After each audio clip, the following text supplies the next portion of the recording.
लोकसभा चुनाव के ऐलान के बाद से सभी पार्टियां चुनावी मैदान में हैं और सभी सरकार से काम का हिसाब मांग रही है। सरकार भी अपने कामों को जनता तक ले जा रही है और अपने काम को विपक्ष को भी बता रही है।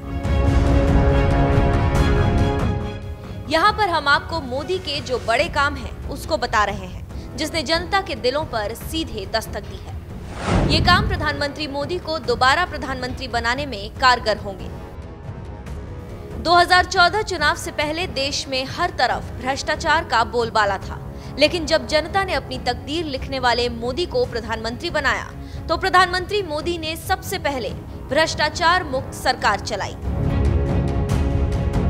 पिछले 5 साल में एक भी भ्रष्टाचार देखने को नहीं मिला, जिस तरह पिछली सरकार में 2G स्कैम, कोयला scam, Commonwealth scam, chopper scam, Adarsh scam के आरोपों में घिरी रही।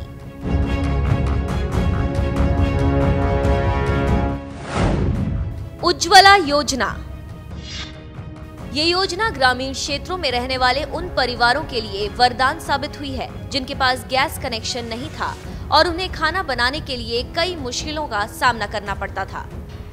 इस योजना के माध्यम से उन परिवारों तक LPG कनेक्शन पहुंचाया गया और ग्रामीण महिलाओं को सशक्त भी किया गया। इस योजना के तहत ग्रामीण इलाकों में रहने वाले BPL राशन कार्ड धारकों को मुफ्त में सिलेंडर दिया जाता है। सरकारी आंकड़ों के अनुसार 3 करोड़ परिवार इसके लाभार्थी हैं।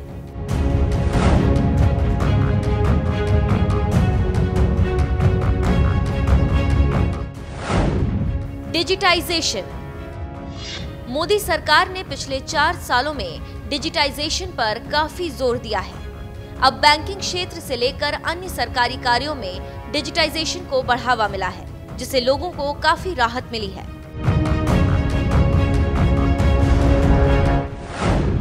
उड़ान। ये मोदी सरकार की अहम योजनाओं में से एक है, जिसका उद्देश्य आम आदमी को हवाई सेवा उपलब्ध कराना है। इसकी शुरुआत 2016 में की गई और करीब 128 रूट पर सस्ती दरों पर फ्लाइट उपलब्ध करवाई जा रही है। पहल योजना। डायरेक्ट बेनिफिट ट्रांसफर्स के रूप में सब्सिडी सीधे बैंक खातों में जमा कराए जाने को लेकर फैसला किया गया है। इससे लीकेज और किसी हेराफेरी की गुंजाइश खत्म हुई है।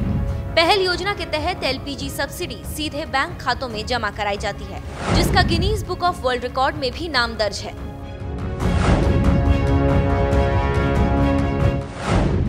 पारदर्शिता।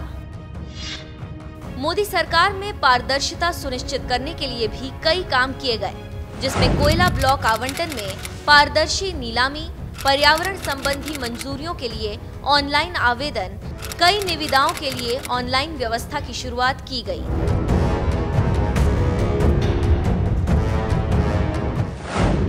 कौशल विकास। प्रधानमंत्री कौशल विकास योजना कौशल विकास एवं उद्यमता मंत्रालय की ओर चलाई जाती है। इस स्कीम का उद्देश्य है देश के युवाओं को उद्योगों से जुड़ी ट्रेनिंग देना, जिससे उन्हें रोजगार पाने में मदद मिल सके। 3 तलाक और हज यात्रा। 3 तलाक पर मोदी सरकार ने ऐतिहासिक कदम उठाया है, जिसका लंबे समय से विरोध किया जा रहा था। सरकार ने लोकसभा में कई संशोधन प्रस्ताव खारिज होने के बाद Muslim women protection of rights on marriage bill pass करवाने का अहम कार्य किया है।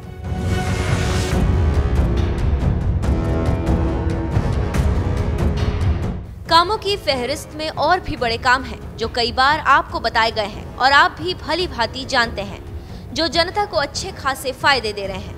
यहाँ पर हम उन कामों के बारे में बता रहे हैं जो जनता के दिलों तक पहुँचे हैं और लोगों को तुरंत फायदा पहुँचा है। यही वो काम है जो दोबारा मोदी को प्रधानमंत्री बना सकता है।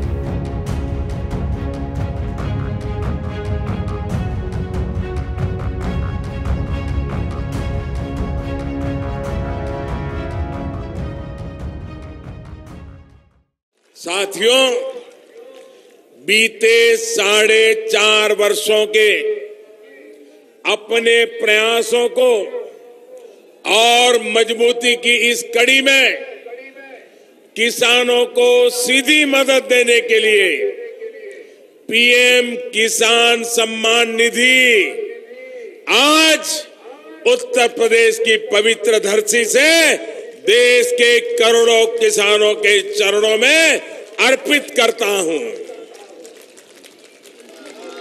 अब से कुछ मिनट पहले देश के 1,01,00,000 किसानों के खातों में इस योजना की पहली किस्त ट्रांसफर करने का सौभाग्य मुझे मिला, जिसको आपने तालियों के गाजे बाजे के साथ उसका स्वागत किया। मुझे बताया गया है कि देश के 21 राज्यों, केंद्र शासित प्रदेशों के किसान इसमें शामिल हैं। इन किसानों को 2021 करोड़ रुपए अभी सीधे ट्रांसफर हो चुके हैं।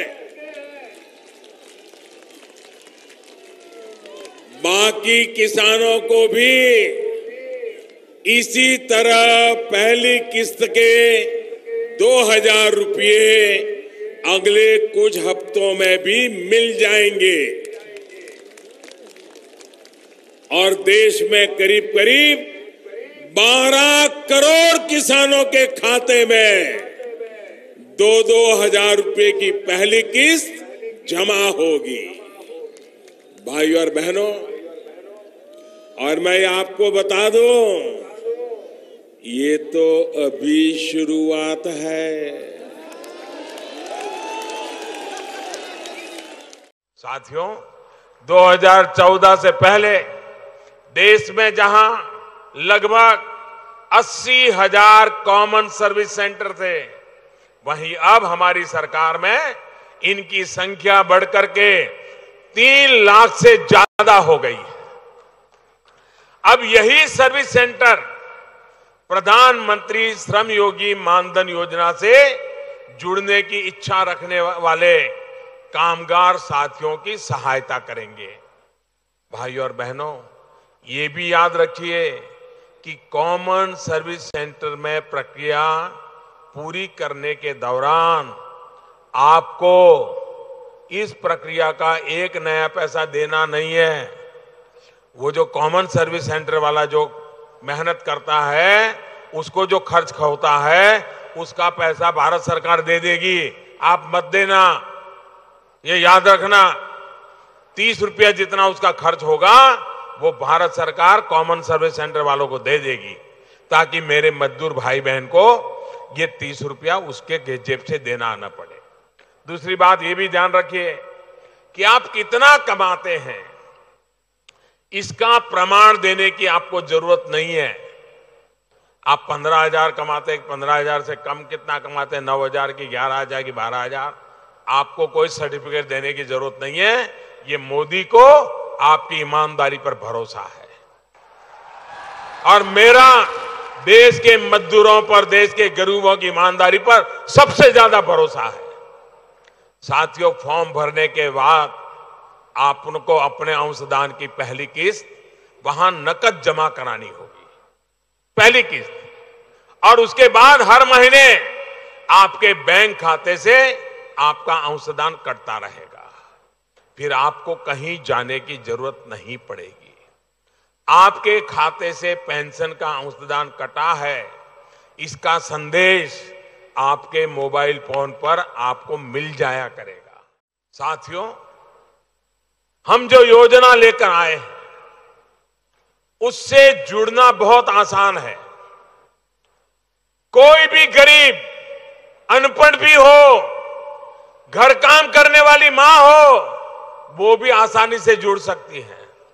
यहां इस मंच पर आपको पहले भी जानकारी दी गई है, लेकिन मैं देश के करोड़ लोग इसको सुन रहे हैं, इसलिए जरा विस्तार से बताना चाहता हूं, ताकि आपको और देश में मेरे किसी श्रमिक भाई बहन को कोई भ्रम न हो और वो इस योजना की अहमियत और बारीकियों को समझ सके।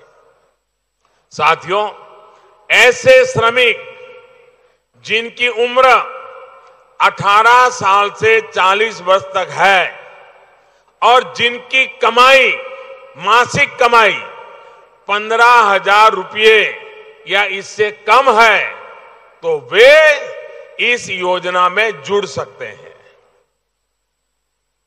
योजना का हिस्सा बनने के लिए आपसे हर महीने 55 रुपये से लेकर के 200 रुपये तक का मामूली अंशदान लिया जाएगा। कोई किसी का 55 होगा, किसी का 80 होगा, किसी का 90 होगा, किसी का 100 होगा।